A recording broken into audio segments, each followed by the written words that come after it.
van a ver, ¿no?, que hoy vamos a hablar un poco sobre el asunto del destino, para comenzar, ¿no?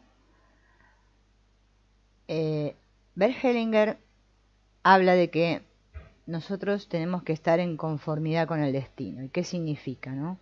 Que a veces esto de conformarnos no es muy, no nos cae muy bien. Nosotros por lo general estamos en contra siempre de todo, nos oponemos a todo en nuestra vida, ¿no?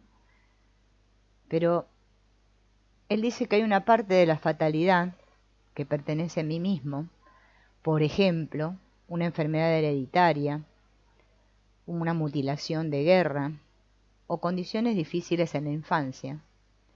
Y si yo me rebelo contra este destino invariable, o me muestro descontento, manteniendo viva la irritación y la reivindicación, o buscando culpables, o no integrando esta fatalidad en mi vida, entonces este destino tampoco puede desarrollar su fuerza.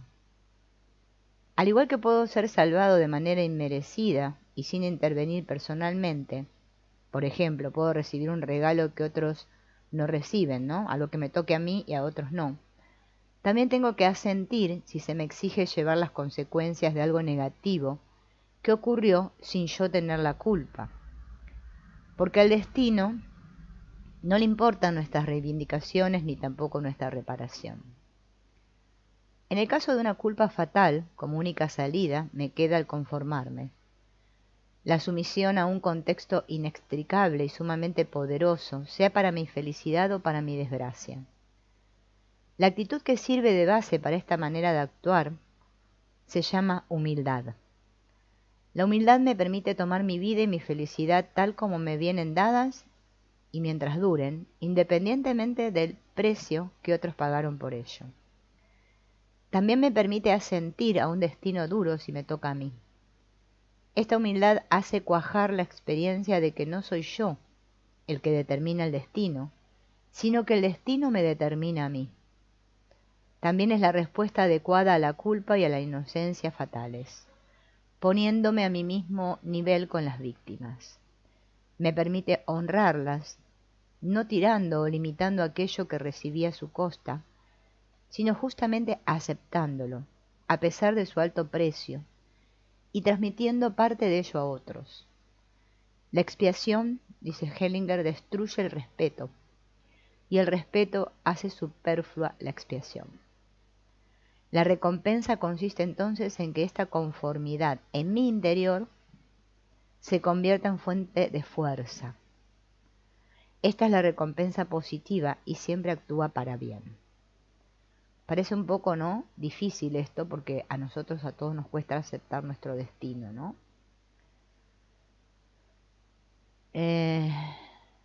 Acá da un ejemplo, ¿no?, que me parece interesante, de un participante en un grupo de constelaciones, un hombre de mediana edad, que se comportaba de manera curiosa y se aislaba de los demás como si estuviera ausente. Pronto supieron que su madre, en el parto, sufrió una rotura de pelvis. En la constelación de su familia de origen, él se puso totalmente al margen. No quería participar, ¿no? La madre, sin embargo, estuvo dispuesta a pagar el precio, pero el hijo no pudo aceptarlo porque el precio era muy alto. Lo que puede hacer el hijo en un caso así es valorar lo ocurrido y decir: querida mamá, tomo mi vida al precio que a ti te costó y, justo por eso, le rindo honor y le saco provecho para alegría tuya. No habrá sido en vano, ¿no? Justo porque te costó tanto, te demuestro que valió la pena. Esa es una frase muy potente, ¿no?, en estos casos. De esta manera, para la madre también esto significa una descarga. De lo contrario, es doblemente duro para ella, y si acaba bien también puede llevar más fácilmente aquello que pasó. Frecuentemente ocurre también que alguien, tras una salvación inesperada, sigue viviendo como muerto, ¿no?, como si ya hubiera terminado su vida. Y también da un ejemplo de este caso, ¿no? Alguien que iba a morir y es salvado, ¿no? Entonces dice Hellinger, dice que en un curso había un tipo simpático, pero la mayoría del tiempo estaba ahí, sentado como si estuviera sin vida. Entonces hizo una regresión con él y cuando esta persona tenía 5 años se vio a sí mismo echado en la cama y en su hombro había salido una úlcera grande. Los médicos rodeaban la cama con caras de preocupación y en ese momento él se murió interiormente. Más tarde lo operaron y resultó que el tumor era benigno. Él, sin embargo, ya había terminado con su vida y siguió viviendo como muerto. Lo que corresponde en un caso así es que la persona afectada dé gracias por su salvación, aceptando nuevamente el regalo de la vida y sacándole provecho, ¿no? Siempre, fíjense en que todo termina, ¿no? Con un sí a la vida, ¿no? Un aceptar la vida como es. Hola María Adelaida, bienvenida. Entonces, fíjense que en las constelaciones se ve mucho esto, ¿no? De lo del destino se habla bastante. Y ahora vamos a ver un poco esto de estos hijos que son de rescate. ¿Y qué significa el hijo de rescate? Con frecuencia ocurre que en caso de una separación, ¿no? Cuando el padre y la madre se separan, se entrega a un hijo como recompensa. Por ejemplo, una hija de un segundo matrimonio se va con el primer marido. Si la madre toma otro marido, hay que pagarlo. Una posibilidad consiste en dejarle la hija al primer marido. De esta manera el asunto queda liquidado. Muchas veces se paga también con un hijo si los padres de la mujer no quieren permitirle que se case. En un caso así, la mujer a veces les da a los padres su primer hijo. Nadie sabe por qué, pero es el rescate que paga. Entonces la mujer puede quedarse con su marido. Y el hijo puede decir, lo hago a gusto, pero tú eres mi abuela y esta es mi madre. Esta dinámica la vamos a volver a ver cuando tratemos el tema del incesto, ¿no? El incesto también es un tema bastante complicado. Acá hay una persona, ¿no? Llamada Alexis que dice que muchas veces en Grecia, ¿no? Donde él vive, se le entrega un hijo a una hermana rica, casada, pero sin hijos. Una hermana que económicamente ayuda a toda la familia. Entonces Hellinger le dice, en un caso así el hijo tiene que decir, lo hago a gusto por ustedes, entonces puede hacerlo quedando libre al mismo tiempo de un eventual reproche.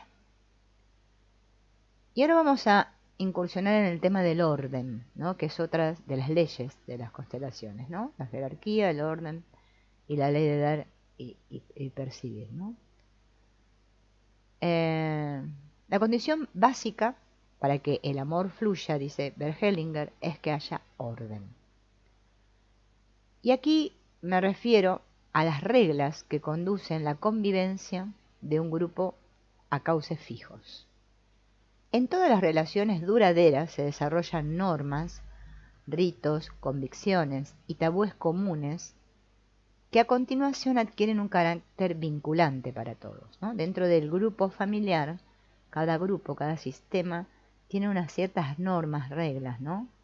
A las cuales todos cumplen para sentir que pertenecen, porque si no cumplimos con esas reglas, sentimos que dejamos de pertenecer, ¿no? Esto sería como un orden superficial, dice él, ¿no? Un orden exterior y acordado, y varía en cada sistema. Cada sistema y cada grupo familiar tiene sus normas, sus rituales, sus convicciones, sus tabúes, etcétera, ¿no? Pero detrás de este actúan órdenes predeterminados que no tienen nada que ver con el acuerdo. Por eso ahí es donde se dan los desacuerdos. Nosotros podemos acordar como personas en la forma, llevarnos de determinadas maneras entre un grupo, un sistema familiar. Pero detrás de eso, ¿no? Hay otros órdenes que no son estos, que son externos, ¿no? Habla Hellinger. Y él habla mucho de la conciencia. Ahora vamos a ir viendo lo que es la conciencia, lo que es la conciencia buena, lo que es la mala conciencia. Y la conciencia, dice Hellinger, actúa como sentido de equilibrio en las relaciones. Siempre que entramos en una relación, nos vemos dirigidos por un sentido interior que reacciona automáticamente si hacemos algo que podría dañar o poner en peligro la relación. Es decir, hay como un órgano interno para el comportamiento sistémico, parecido al órgano interno que nos sirve para mantener el equilibrio.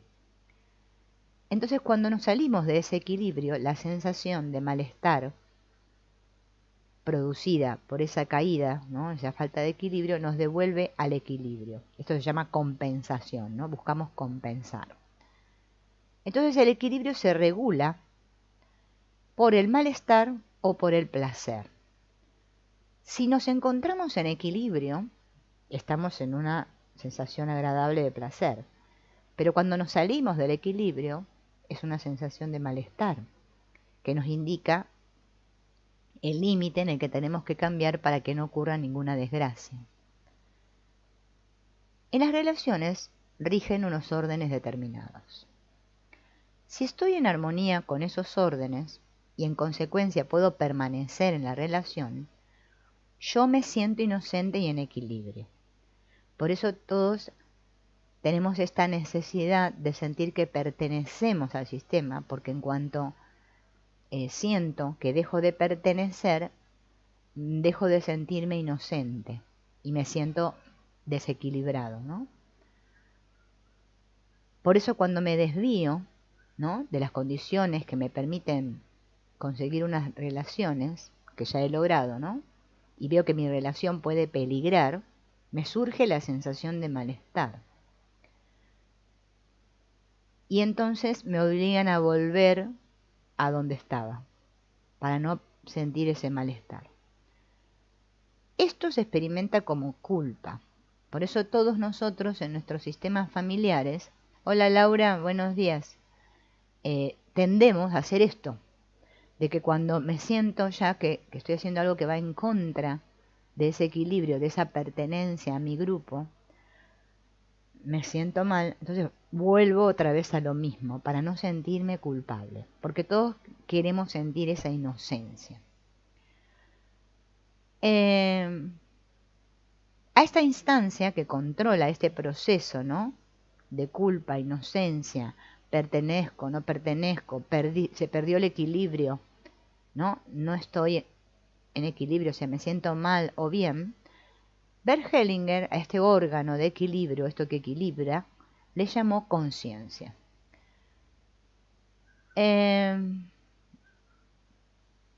Este sentimiento de culpa e inocencia siempre lo experimentamos en nuestras relaciones. ¿Bien? Y siempre la culpa se refiere al otro.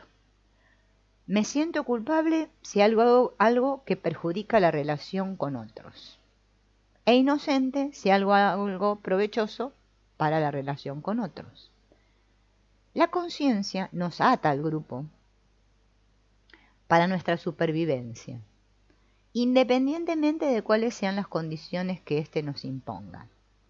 Por eso todos tenemos esta sensación de culpa con respecto a nuestras familias, ¿no? Que parece que si ya dejáramos de hacer lo que hace todo el sistema, dejaríamos de pertenecer y eso nos haría sentir culpa, ¿no?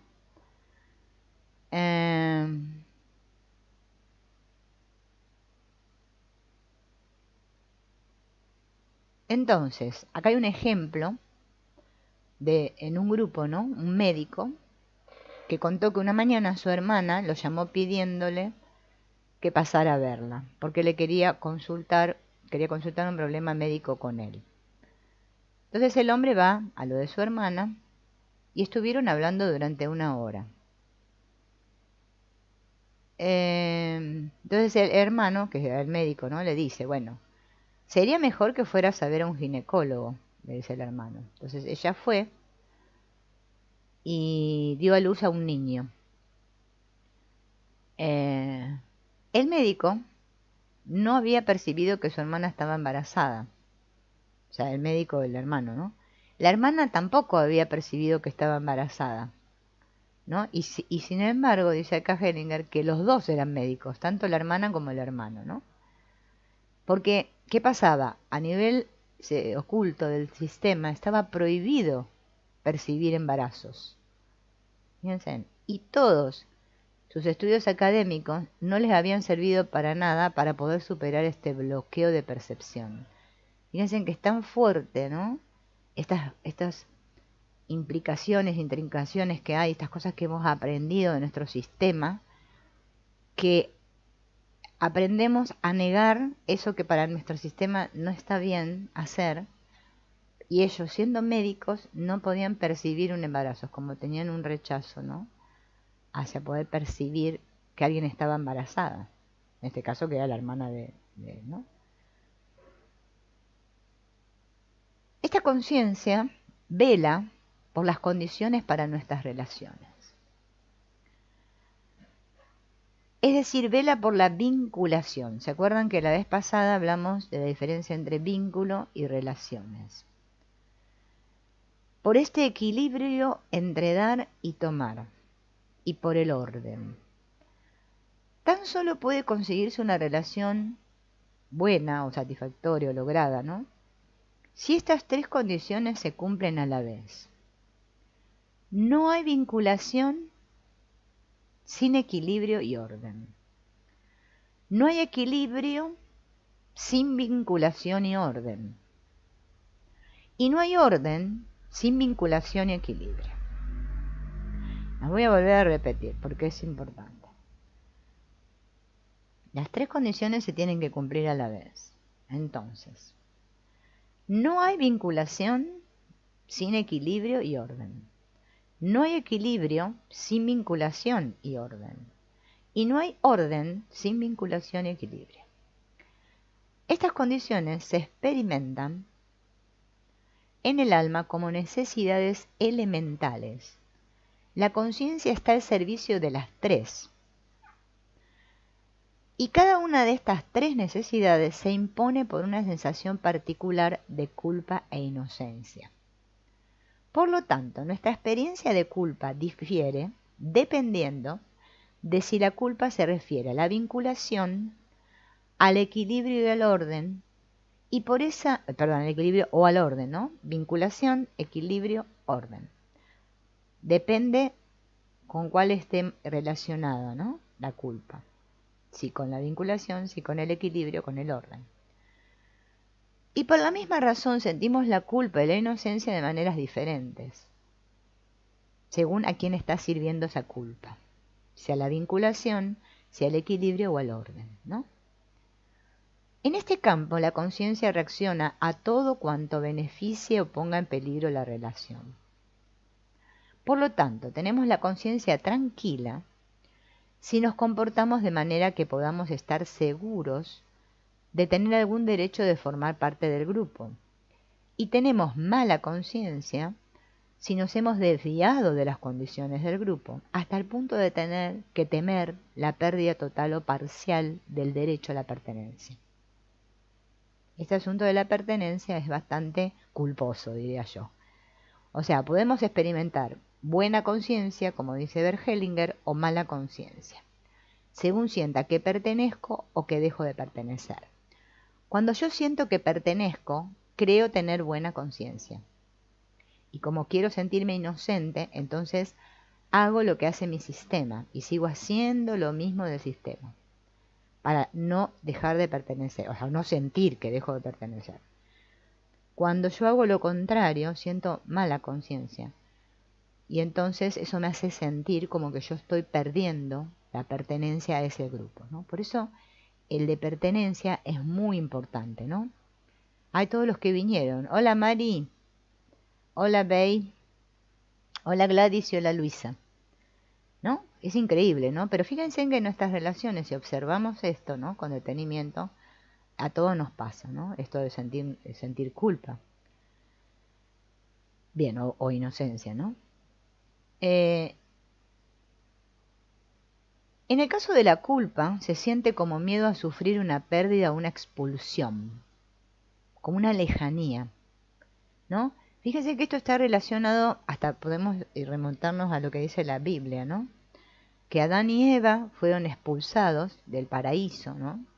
Ese lugar tan bonito que era el jardín del Edén, porque comieron, desobedecieron, ¿ven? Desobedecieron. Es como que sentirme que yo, como soy desobediente a las reglas y a las normas de mi sistema, ahora eso me va a generar culpa. ¿Y qué voy a sentir? Un miedo a sufrir, ¿no? O sea, voy a sufrir porque voy a sentir que dejo de pertenecer, como que fui expulsado de mi sistema, ¿no? Y cuando estoy bajo la buena conciencia, para sentirme inocente, o sea, me siento inocente y vivo como que estoy cerca de los míos y estoy acobijado, resguardado, ¿no? Quizás este sea el sentimiento más bello y más profundo que conocemos, el tener el derecho de formar parte a un nivel elemental de vivencia. Solo el que experimenta la seguridad de la inocencia como derecho de formar parte, conoce también el miedo o el terror ante una expulsión o pérdida. ¿Ven? Porque este balanceo, ¿no? O sea, si siento que formo parte, igual a cierto nivel, ¿no? Está ese miedo también a ser expulsado, a perder, ¿no? Pero ese cobijo, o sentirme inocente y resguardado en mi sistema, también, dice Hellinger, puede ser vivido con miedo. Y eso es totalmente absurdo. Decir que los padres tienen la culpa del miedo que uno siente, que por lo general, ¿no?, tendemos a eso, ¿no? Cuanto mejores sean los padres, tanto mayor será el miedo de perderlos. ¿No? Porque a veces vieron que nosotros decimos en los sistemas, ¿no? Bueno, que como hijos podemos haber tenido padres muy buenos y entonces tenemos esa tendencia a ese miedo, ¿no?, inconsciente a perderlos porque han sido tan buenos con nosotros. Pero también está la otra parte, ¿no? Entonces, este cobijo, esta cercanía, es el gran sueño que todos perseguimos con muchos de nuestros actos. El sueño, ese sueño que todos tenemos internos, ¿no?, de sentirnos, para decirlo con otras palabras, no la de Hellinger, se lo digo con unas mías, ¿no? Sentirme profundamente amado, querido, ¿no? Todos queremos sentirnos amados, ese es nuestro gran sueño, ¿no? Que todos nos quieran y que estemos seguros, ¿no? Y hacemos muchas cosas en el mundo para conseguir ese amor, ¿no? Ese como podríamos llamarle reconocimiento, ¿no? Hola, Bey. ¿Se entiende? Un reconocimiento de los demás. Por eso en nuestros actos hacemos cosas para que nos quieran, ¿no? Pero dice Hellinger que este sueño es irrealizable, ¿no? Ya que la pertenencia siempre peligra. Algunos dicen que hay que darle seguridad a los hijos. Sin embargo, cuanta más seguridad se le da a los hijos, más miedo tenemos más miedo van a tener los hijos, ¿no?, de perder esta seguridad. Ya que la seguridad no puede experimentarse sin el miedo a lo contrario. Por eso esta frase, ¿no?, que es muy común escuchar en, bueno, otros facilitadores que hablarán de constelaciones o no sé, o cuando ustedes van a hacer una constelación, vieron que esto que escuchamos de más es menos y menos es más. A mí todavía me sigue costando comprenderlo bien, integrarlo bien eso, pero leyendo esto, viendo esto que explica Hellinger, es como que voy tomando conciencia de que sí, que es así, ¿no? Entonces, por lo tanto, esto me lleva a que tengo que volver a ganar la pertenencia una y otra vez, porque nunca estoy seguro, ¿no? Análogamente, la inocencia se experimenta como el derecho de aún formar parte, sin saber cuánto va a durar. Y esta inseguridad forma parte de la vida. Llama la atención también que los hijos dependen más de sus padres que no a la inversa, dado que el vínculo del hijo a los padres es más fuerte que el vínculo de los padres a los hijos. Estos también están más fácilmente dispuestos a sacrificarse por sus padres. Vieron que también esta tendencia es muy fuerte, ¿no? De sentir que tenemos que sacrificarnos por nuestros padres. Ambas partes de la conciencia, la buena y la mala, sirven a un mismo fin. Es un tira y afloja que nos arrastra y nos empuja en una misma dirección, asegurando nuestra vinculación con las raíces, con el tronco, independientemente de lo que este amor nos exija en este grupo, ¿no? Por eso vieron esta cuestión, ¿no? Dentro de los sistemas familiares,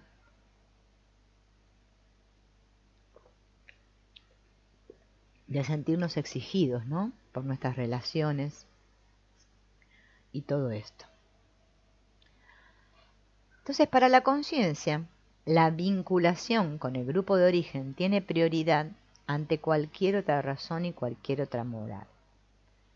La conciencia se orienta por el efecto de nuestra creencia o nuestro actuar sobre la vinculación, sin tener en cuenta si esta creencia y este actuar, bajo otros puntos de vista, parezcan una locura o incluso abominables.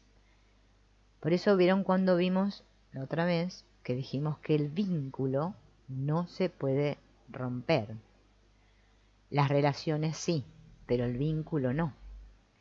Y son estos vínculos los que después, como dice Hellinger, terminan en las enfermedades, accidentes y todas estas cuestiones.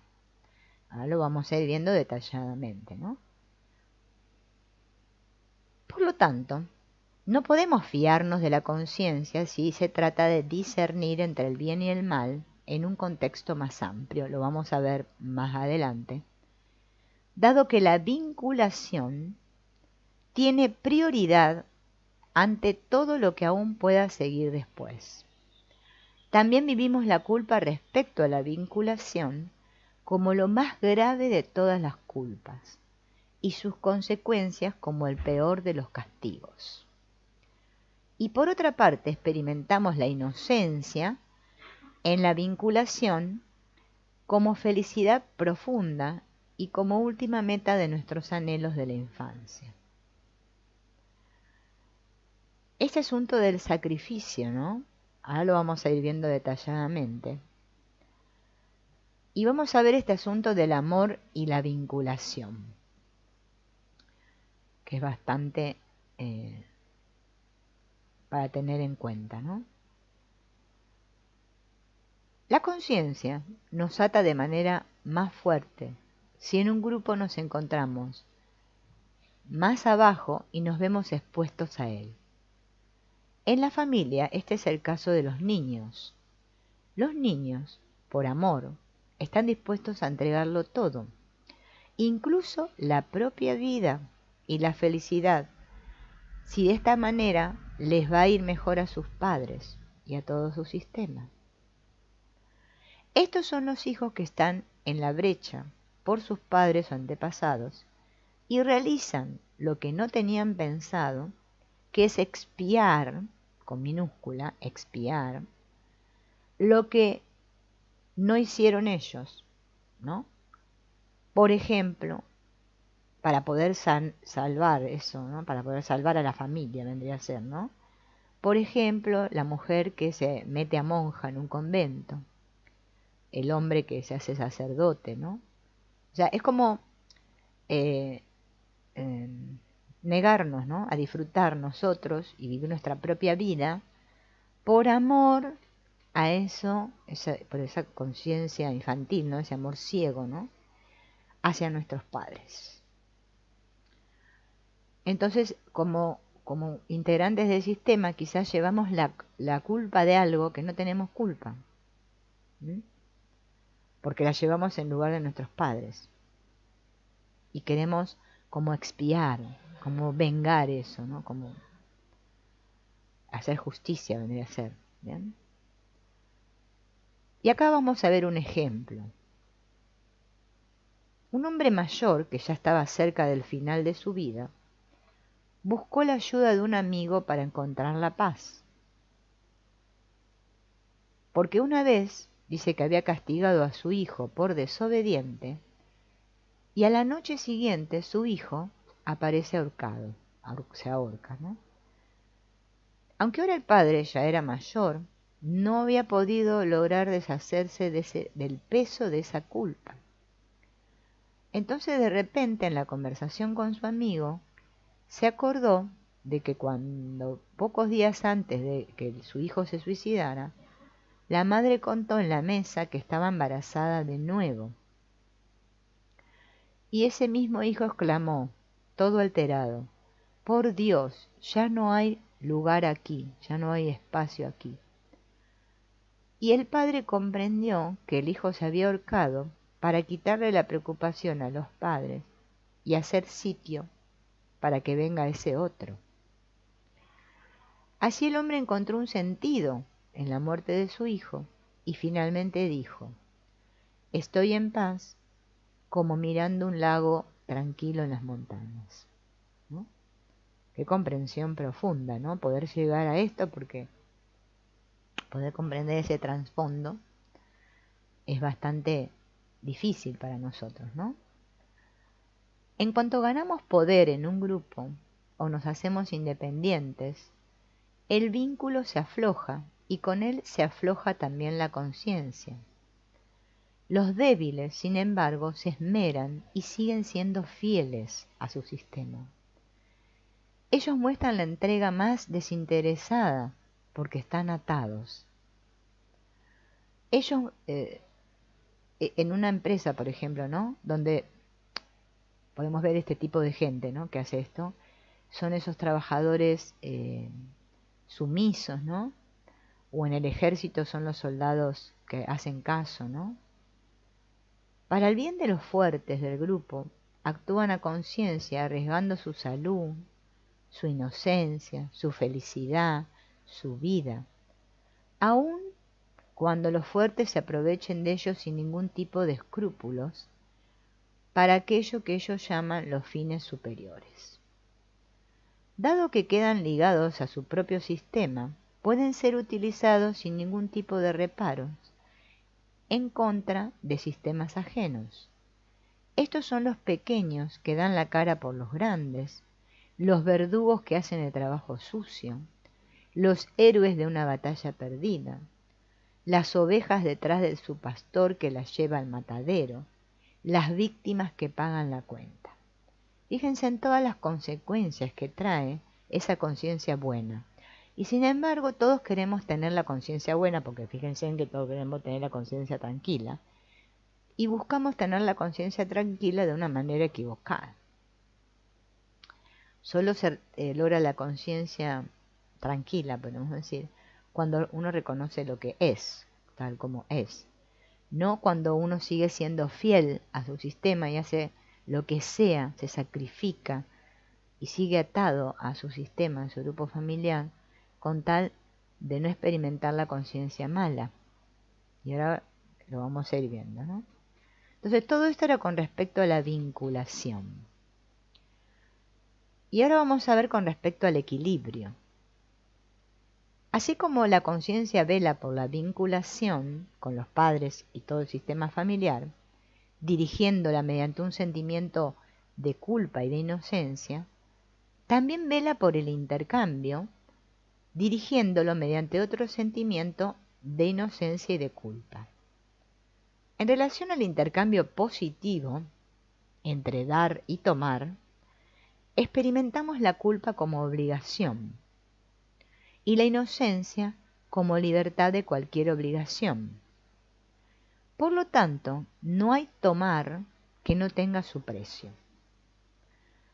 Si yo, sin embargo, le devuelvo al otro tanto como recibí, quedo libre. Por eso fíjense en que en nuestros sistemas familiares, que es muy común esto, ¿no? Yo recuerdo cuando era chica, que por ejemplo, si me sacaba una buena nota en la escuela, mis padres o mis abuelos me decían, bueno, muy bien, cumpliste con tu obligación. Es como, ¿no? lo estás haciendo porque es lo que te corresponde, es tu obligación.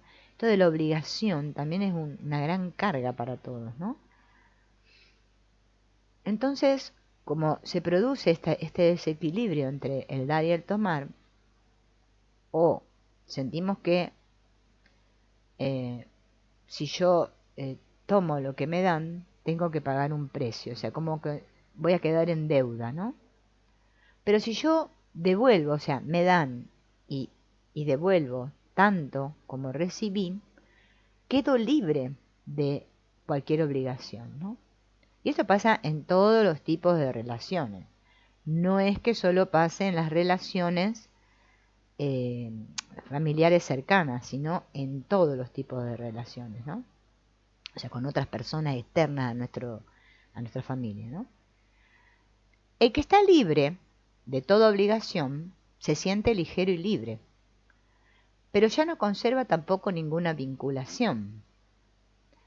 Esta libertad de toda obligación aún se acrecienta si se da más de lo que estaría obligado a dar. En un caso así experimentamos la inocencia como derecho a la reivindicación, o sea, como diciendo, bueno, mira, yo te di, entonces yo, ahora como me dieron, devuelvo más de lo que me dieron para sentirme yo más inocente que ese que me dio, ¿no? Que también sucede esto, ¿no? Ahí ya no hay equilibrio. Equilibrio hay cuando me dan y doy lo mismo, ¿no? Algo a cambio, ¿no? Por eso se llama el intercambio, le llama Hellinger, ¿no? La conciencia no solo hace que estemos vinculados, sino como necesidad de compensación, regula el intercambio en el seno de una relación y de una familia. El papel que esta dinámica desempeña en las familias nunca se va a poder apreciar lo suficiente, o sea, no llegamos a poder captar la importancia de esto, ¿no? Que es muy grande, ¿no? Entonces, hablamos de vinculación, hablamos de equilibrio y ahora vamos a hablar de la parte del orden. Si la conciencia está al servicio del orden, es decir, de las conveniencias sociales que rigen entre unos y otros, sentimos la culpa como infracción y como miedo al castigo, y la inocencia la sentimos como lealtad a la conciencia y como fidelidad. Las reglas del juego son distintas en cada sistema, y todo el que forma parte del sistema conoce las reglas. Si interioriza y reconoce las reglas y se atiene a ellas, el sistema puede funcionar y es considerado intachable. Vieron que en las familias, bueno, más cuando hay varios hermanos, ¿no? Vamos a hablar de un sistema pequeño, ¿no? Un padre, una madre, y están los hermanos, que hay 4, 5, no sé, o 3, bueno, una cantidad que sea, o 2, probablemente. Entonces, ese que es considerado intachable es el que lo hace como nosotros, como los, ¿no? El otro es el que tacharlo, ese es el malo, ¿no? Entonces, claro, el intachable se siente inocente, porque lo está haciendo como el sistema. Pero el que las infringe, que infringe las reglas, se siente culpable, aunque no esté causándole daño ni sufrimiento a nadie. Esto es muy común, que uno dice, pero yo no sé por qué en mi familia, ¿no? Me consideran así, como lo dejan ellos, y yo no he hecho nada. Claro, porque a un nivel sistémico no estamos cumpliendo esto, ¿no? También en nombre del sistema se le castiga también. En casos graves incluso se les expulsa o se les aniquila, como por ejemplo en el caso de los crímenes políticos, ¿no? Ya estamos hablando de un sistema mayor, ¿no? O del caso de los herejes, en el caso, hablemos en el pasado de, por ejemplo, la quema de las brujas, ¿no? Los que se decían que eran brujas, ¿no? O sea que fíjense en que esto actúa a un nivel macro, ¿no? Y a un nivel micro, o sea, actúa en todos los niveles.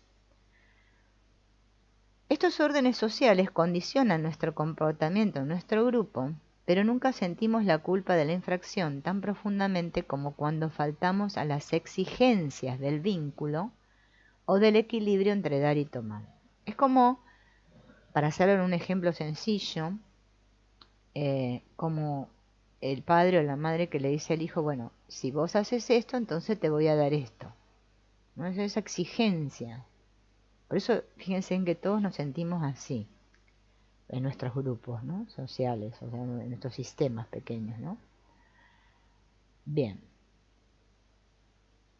Entonces, estos, estos tres, estas tres necesidades, como dice Hellinger, ¿no? De vinculación, equilibrio y orden, interactúan entre sí. Ya vimos por separado lo que quería decir cada uno. Bien. Pero ahora vamos a ver cómo interactúan estas tres fuerzas o necesidades, podemos llamar, ¿no? Como le dice él, ¿no?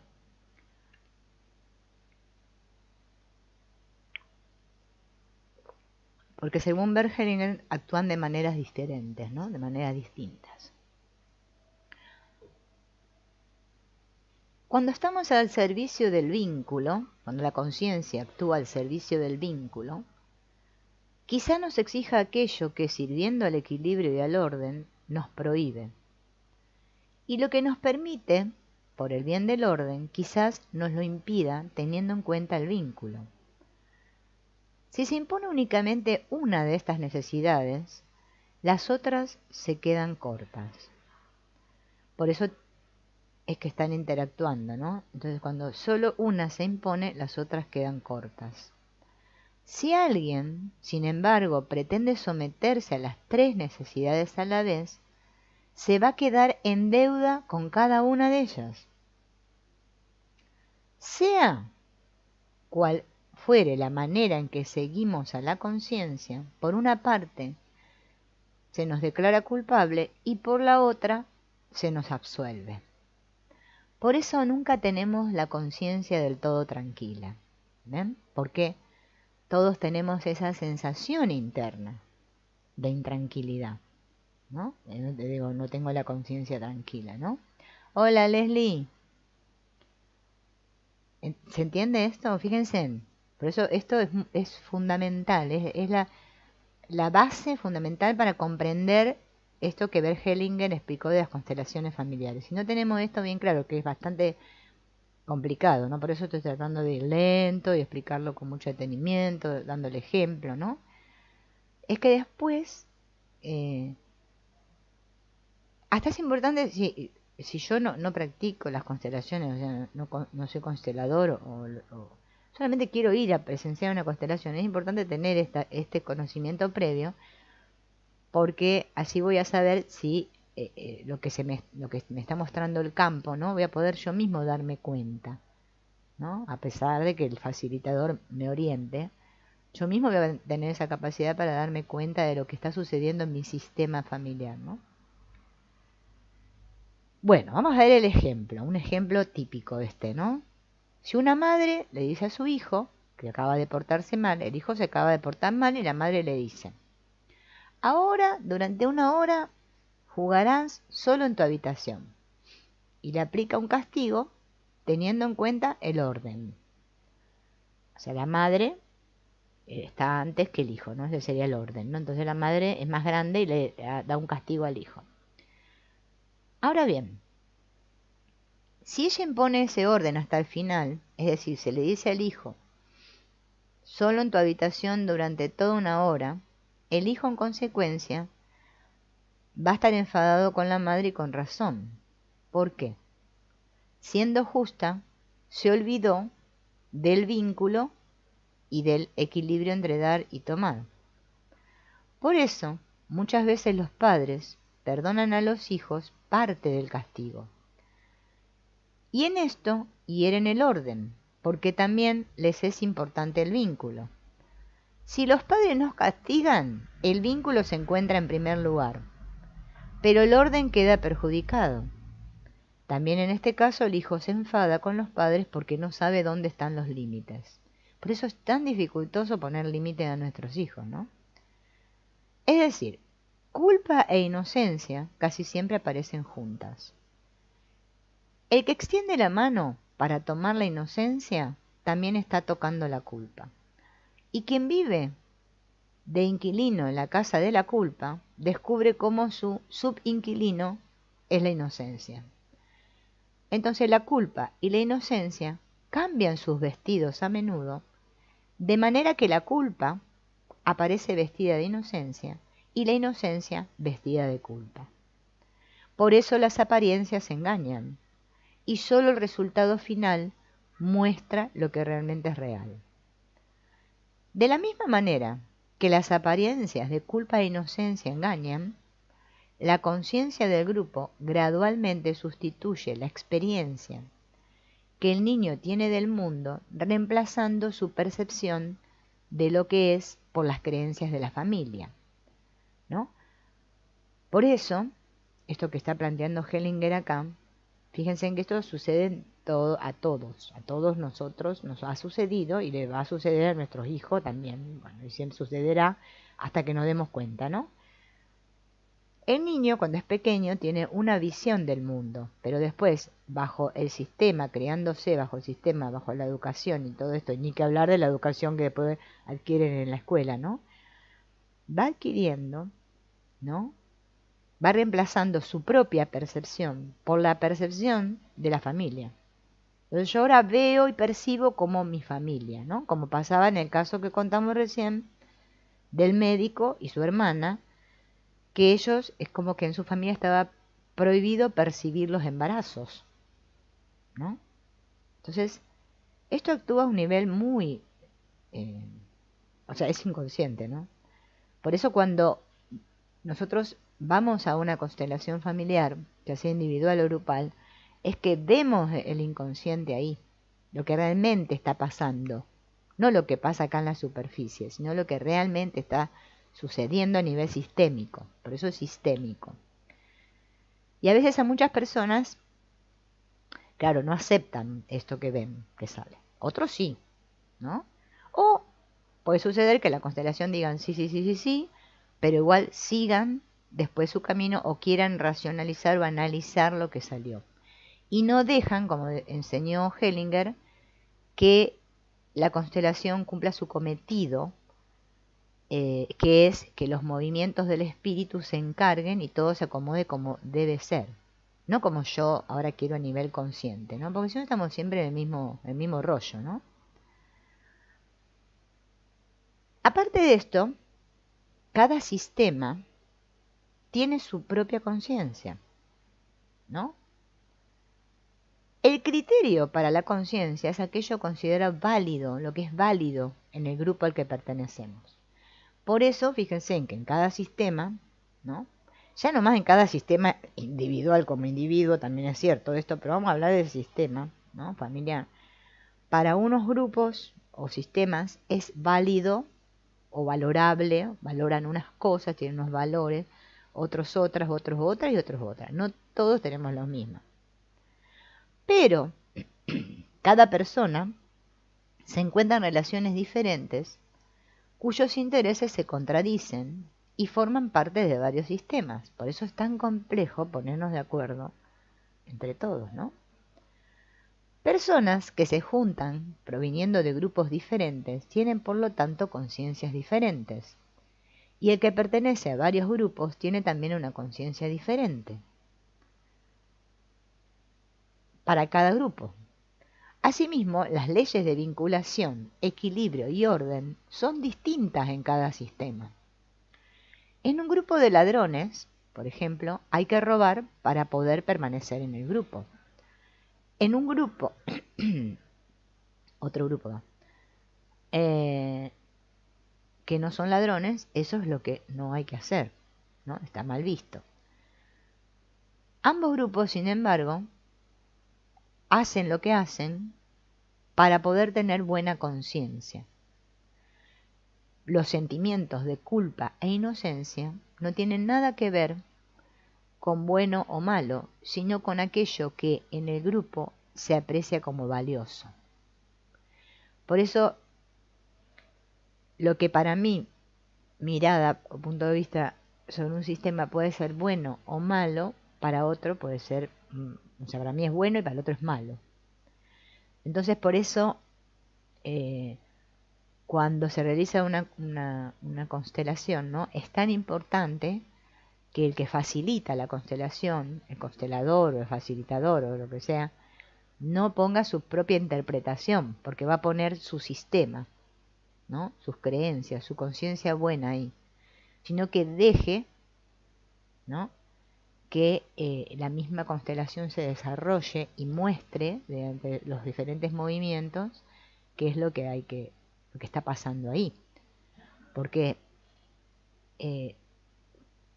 por eso Hellinger le llamó esta mirada de centro vacío, ¿no? Estar en ese centro vacío donde yo puedo ser un observador ecuánime y no juzgar. Bien. Entonces, bueno, esto de lo que cada sistema valora, obviamente para el sistema o la conciencia de esa familia es bueno.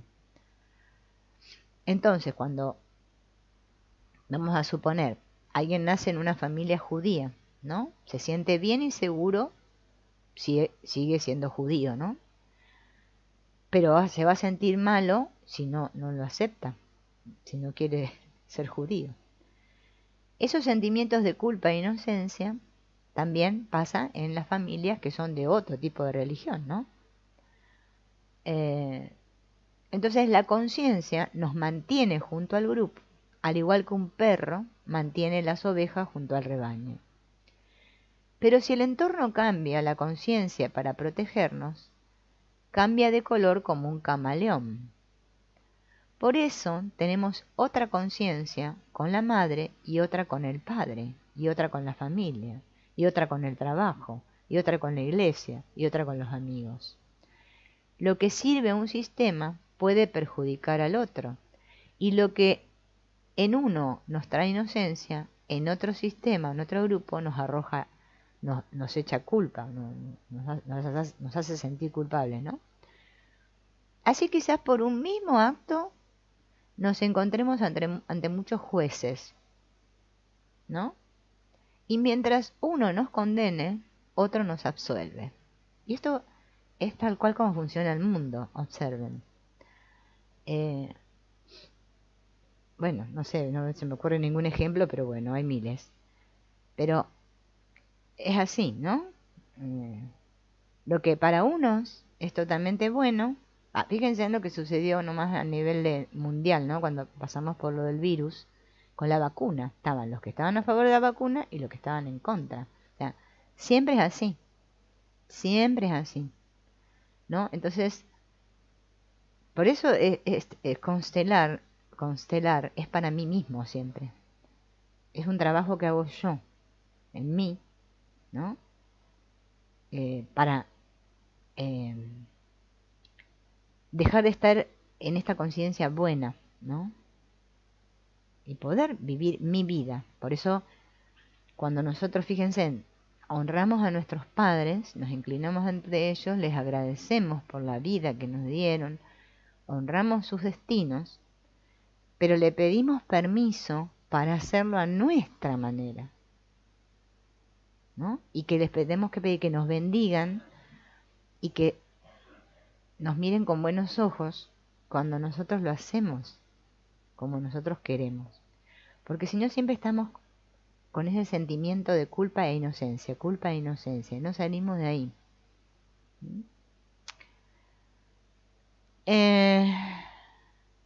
Entonces acá dicen, sabiendo que los sentimientos de culpa e inocencia no son más que recursos para nuestra orientación, para salir adelante en determinadas relaciones, entonces no importa que seamos culpables o inocentes, sino que sepamos comportarnos de acuerdo con el respectivo entorno. Tengo resumido este dilema en una pequeña historia. Siempre que cuento esta historia, la mayoría de la gente se queda en el primer plano, pero la historia tiene un plano medio y un trasfondo, que se llama Los Jugadores. Los jugadores se presentan como enemigos. Fíjense en que en un juego, ya sea un juego que es de dos personas, como el ajedrez, las damas, o no sé qué juego, ¿no? De mesa, o un juego deportivo, donde hay equipos, ¿no? Luego se sientan frente a frente y juegan en la misma tabla,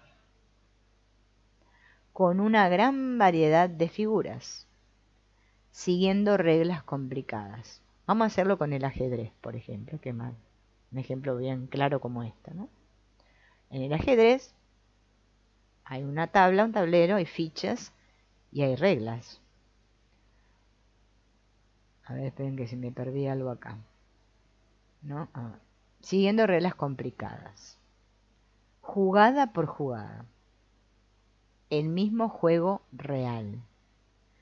Ambos sacrifican diferentes figuras a su juego y atentamente se mantienen en jaque hasta que el movimiento termina.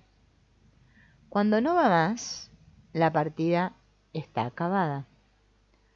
Después cambian de lado y de color, y del mismo juego comienzan tan solo otra partida. Por lo que, pero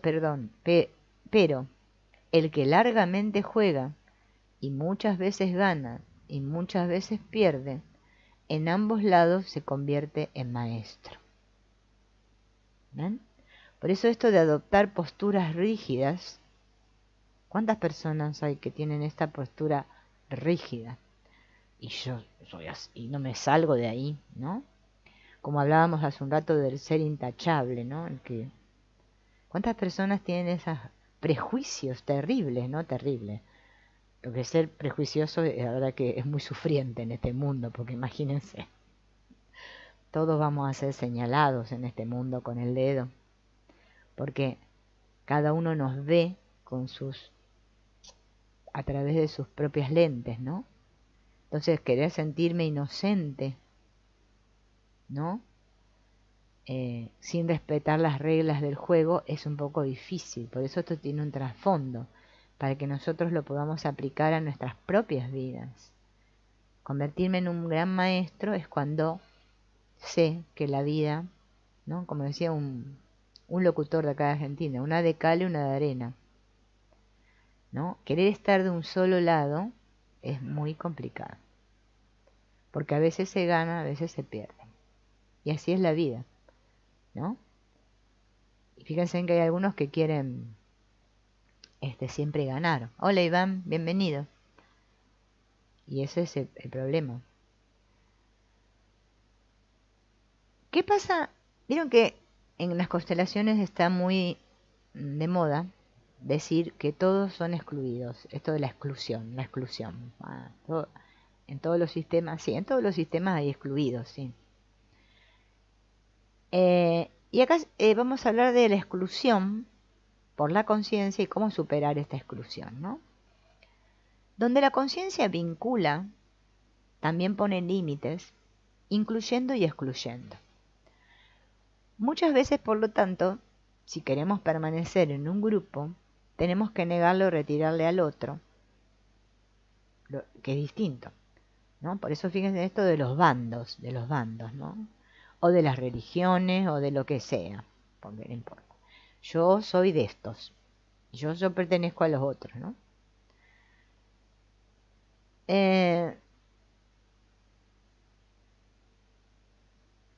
Así que por la conciencia nos hacemos terribles para el otro, ya que en nombre de la conciencia tenemos que desear o hacer al otro que se desvíe a ella aquello que para nosotros mismos nos va a traer culpa, ¿no? Y amenaza el ser excluido del grupo. O sea, así interactúan las personas. Si yo pertenecía a este grupo y ahora me cambio de grupo, o sea, no quiero ser más como ellos, me voy a sentir excluido o voy a ser excluido por ese grupo.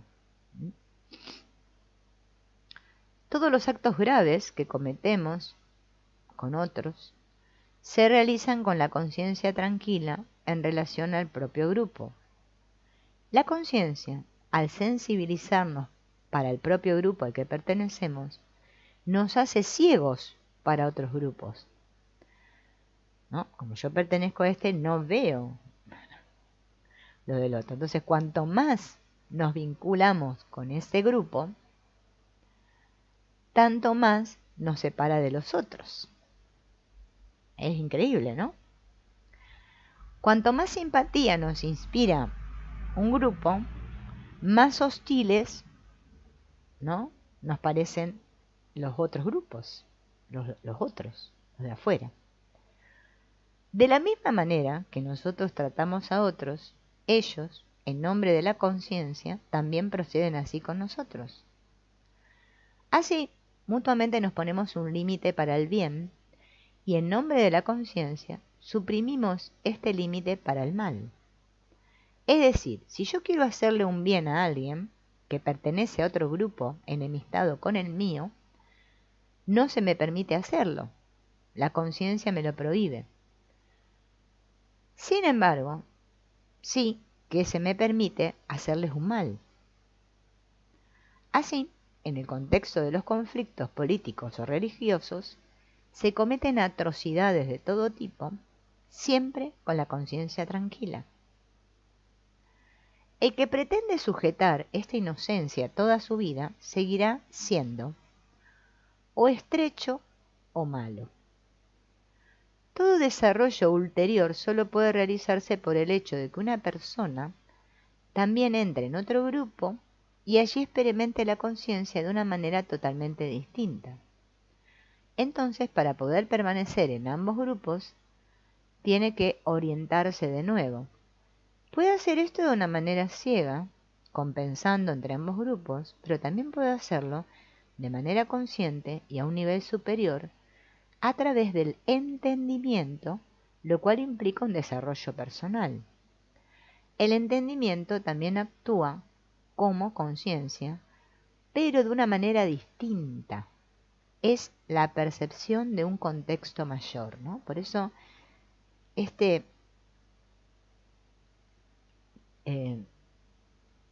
tener la mente abierta, ¿no? Por eso cuando vamos a un lugar así, ¿no?, donde vamos a ir a una constelación, es importante lo de la conciencia abierta, o sea, la mente abierta, no más que la conciencia abierta, ¿no? Por eso el que puede hacer estos movimientos es el que puede crecer, puede desarrollar. El que se queda estrecho o concretizado en una cosa, en cualquier cosa, ya sea en su sistema familiar, en su sistema de creencias, dentro de la espiritualidad, que diga, no, esto es lo que sirve y nada más, y nunca tiende a ampliar, ¿no?, y decir, voy a experimentar otras cosas, voy a darme ese permiso, ¿no? Es que nos quedamos, yo digo, somos fundamentalistas, ¿no? Bueno, entonces, el bien, que reconcilia y establece la paz, tiene que superar los límites que nos pone la conciencia a través de la vinculación con el grupo familiar. Sigue otra ley oculta que actúa en las cosas solo porque son. Al contrario de la conciencia, actúa de una manera silenciosa y discreta, como el agua que fluye, desapercibida. Percibimos su presencia tan solo por sus frutos, ¿no? Por eso, a veces por buena conciencia, ¿no?, no queremos dejar de pertenecer a esto, a un bando. Eso es lo que tenemos que observar. El que quiere crecer tiene que poder interactuar con todos los bandos. Si no... Y acá hay un ejemplo, ¿no?, un cuento, un cuento es, que se llama El entendimiento. Porque acá en este mundo todos queremos entender. Nadie entiende nada. Dice, yo quiero entender, ¿no? Y creemos que la cuestión de entender es una cuestión de, no sé, si soy más inteligente o no. Y fíjense en que no tiene nada que ver con eso ahora cuando les lea este cuento, ¿no? Un hombre quiere saberlo, por fin. Entonces se monta en su bicicleta, se va al campo abierto y lejos de lo habitual y encuentra otro camino, otro sendero. En ese camino no hay indicaciones. Entonces se fía o se confía o se guía de lo que sus ojos ven delante de sí y de lo que su paso puede recorrer. Le impele una cierta alegría de descubrir, y lo que antes más bien era un presentimiento para él ahora se torna en certeza. Pero después, el sendero termina a orillas de un río ancho y el hombre baja de su bicicleta y sabe que si quiere seguir más allá, tendrá que dejar en la orilla todo lo que lleva encima. Fíjense qué maravillosa metáfora esta, ¿no? Sigo mi camino, sigo mi intuición, siento certeza de mi guía interno, pero llego ahí y ahí viene un río, ¿no? Se termina, viene, y tengo que dejar la bicicleta, no puedo seguir con la bicicleta, sería con lo que yo venía cargando. O sea, para poder aprender y abrir la mente, yo tengo que dejar atrás todo eso que me dijeron, que las cosas eran así. Por eso el que realmente aprende es el que es valiente y se arriesga, ¿no? Y deja de creer lo que le dicen. Puede por sí mismo, ¿no? Descubrir. Eso es maravilloso. Eso nos hace sentir plena libertad. El que está, ay, sí, sí, sí. Bueno, no, pero yo lo hago porque a mí me dijeron que es así. Ay, y tengo miedo, y no sé qué. Y estamos así, obviamente que no vamos a ir nunca para ningún lado, no vamos a tomar ningún camino, ¿no? Bien, entonces, es muy bonito este cuento. Entonces, perderá su terreno firme y será llevado e impulsado por una fuerza que puede más que él. Entonces se va a tener que confiar en esa fuerza que puede más que él. Y por eso llega ahí y vacila y retrocede. ¿Vieron? Parecía que iba a ir, pero no va, tiene miedo. Al dirigirse de nuevo hacia su casa, se da cuenta de que solo sabe poco de las cosas que ayudan y que le es muy difícil transmitir a otros. Demasiadas veces le ha pasado lo de un hombre que sigue a otra bicicleta cuyo, ¿cómo se llama esto? No, no es paragolpe de la bicicleta, ¿no? Bueno, el guardabarros de la bicicleta golpea. ¿Ven? Cuando yo soy seguidor de otros, ¿ven lo que pasa en el mundo? Ay, me voy a meter en este grupo y voy a ser como ellos. Piensen. No estamos hablando ya de donde nacimos, estamos hablando de los que yo parece que elijo. Por miedo, porque así soy como ellos. ¿Y cuándo voy a ser yo? Nunca, nunca, porque tengo miedo. Entonces, se da cuenta de esto, fíjense. Entonces, grita, tú! O sea que, voy a volver a leer la parte esta para que se entienda, ¿no?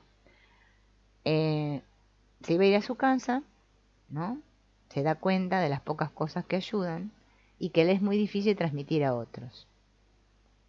Muchas veces le ha pasado esto, ¿no?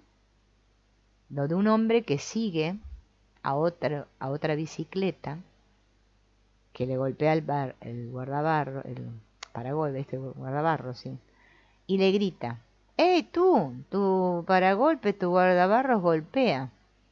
¿Qué? Dice el otro. El guardabarros de tu bicicleta golpea. No te entiendo, dice el otro, ¿no? Algo ha ido tan mal aquí y piensa. Luego pisa el freno y da la vuelta. Y poco después le pregunta a un maestro anciano, ¿cómo haces tú cuando ayudas a otros? Muchas veces vienen a verte personas pidiendo consejo en asuntos de lo que solo sabes poco, pero después se encuentran mejor. Entonces el maestro le dice, no depende del saber si uno se para en el camino y no quiere seguir adelante, porque busca seguridad, ¿no? Donde se pide valor y libertad, donde la verdad ya no le deja elección. Y así va dando vueltas, y vueltas, y vueltas, porque nunca se atreve. El maestro, sin embargo, resiste al pretexto y a la apariencia. Busca el centro. Por eso es tan importante buscar nuestro propio centro. Y allí recogido espera, como uno que extiende las velas de un barco ante el viento, si acaso le alcanza una palabra eficaz. El otro, al acercarse a él, lo encuentra allí donde él mismo tiene que llegar, y la respuesta es para ambos. Ambos son oyentes. El centro se distingue por su levedad. Cuando estamos con otro que realmente es un valiente, que realmente quiere hacerlo con la guía de su maestro interno y no anda dando vueltas por miedo, ay no, sí, para acá sí, no, para allá no, no vacila, no duda, ese es el valiente, el que tiene la certeza y confía en algo más grande, no en lo que le dicen los demás, ¿no? Ese está en su centro. Y entonces cuando nos acercamos a seres así, personas así, sabemos que la enseñanza es para ambos. Por eso el buen constelador, en este caso que estamos hablando de constelaciones, es aquel que no me juzga. Si yo veo un constelador y me siento juzgado, es porque no están haciendo un buen trabajo conmigo. Porque solamente los dos nos tenemos que dejar llevar por el espíritu. No es para juzgar. Las constelaciones no son para arreglar cosas, para que ahora me vaya mejor, para que mi madre se porte bien y cambie, mi marido cambie, mi pareja vuelva, no sé qué, no sé cuánto. Ahora tenga dinero que no tengo. No. Es que cuando nosotros estamos en ese centro, es que todo se acomoda. Entonces ya no hay esas cosas que llamamos negativas. No existen más. Pero es así, pero hay que dejar el miedo atrás y arriesgarse. ¿No? Porque el que tiene miedo no actúa. El miedo paraliza. Paraliza mucho. Y muchos no hacen nada por miedo. Por prejuicio, ¿no? Miedo al que dirán. ¿Qué dirán de mí los demás? Bien, vamos a dejar aquí, porque después, en la próxima, vamos a hablar de los límites de la libertad. Porque esto de la culpa y la inocencia da para rato, y es nuestro gran tema. Yo creo que si no comprendemos esto de la conciencia buena, mala, los límites, y todo esto, es que no nos podemos ayudar a nosotros mismos, ¿no? Yo una vez escuché a un señor, ¿no?, que hablaba en un canal de YouTube, que decía que nosotros estamos todo el tiempo constelándonos. Nuestra vida es una continua constelación, porque nuestra alma se está moviendo continuamente. Pero el centro se distingue por su levedad. Tengo que estar centrado para poder captar el todo, ¿no? Entonces hay que trabajar en mí mismo. Siempre tengo que trabajar en mí. Bueno, y hablaremos entonces de los límites de la libertad en la próxima. No les digo cuándo porque la verdad que no tengo ni idea. Mi personaje es muy así. A mí me gusta vivir sin horario, sin obligaciones. Me gusta que cuando viene lo hago, porque si no es como que no me siento inspirada para hacer nada. Me siento como exigida. Entonces, bueno, cuando viene se hace. Bueno, ¿quién vino ahí? Hola Patricia, desde Colombia. Bueno, me alegra que la lleves a la práctica. Hola Carla, es buenísimo. Que todo tenemos que llevarlo a la práctica, si no, no nos sirve para mucho, ¿no? Queda ahí en el tintero. Bueno amigos, los saludo y nos veremos en la próxima. Gracias por estar ahí.